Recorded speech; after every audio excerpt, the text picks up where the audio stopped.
Just like a person who studies animals might categorize each as mammals or birds, for example, investors do the same to make sense of the various investable assets out there. The way in which these categories are organized are based on the risk and return behaviors that the investment assets display. For example, shares or equities as they're known is an example of one asset class, categorized by high levels of volatility but also high return prospects. Volatility is a common investor's word to describe the amount of which the returns from an investment can vary from what might be expected. Now, cash, on the other hand, is another asset class where returns from an investment are far more likely to be stable and easier to predict. So, cutting to the chase, there are 5 asset classes or groups of investments to be aware of. There's cash, fixed interest, property, alternative, and equity. We'll be going through each of these asset classes specifically in videos to come. Now, cash and fixed interest are often further categorized as what you'd call defensive asset classes.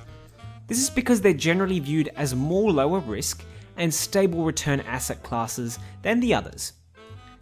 On the other hand, property, alternative, and equity are categorized as growth asset classes. This is because they are generally viewed as higher risk but higher return asset classes. The reason why it's important to know how asset classes work is because each person has their own appetite for risk and their own set of goals for investing. Identifying what your risk profile is will ultimately help you to form what is known as an investment portfolio, which is the total collection of investments that you would own. A good way to determine whether you should be investing more in growth assets or defensive assets is by completing a short risk profile survey.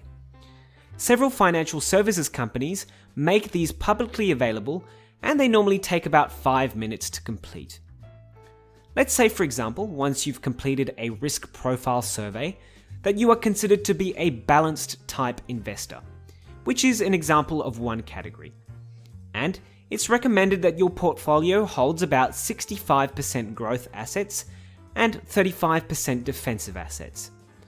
This means that you will ultimately want to create a portfolio that is more allocated to asset classes like equity and property to help you reach your investment goal.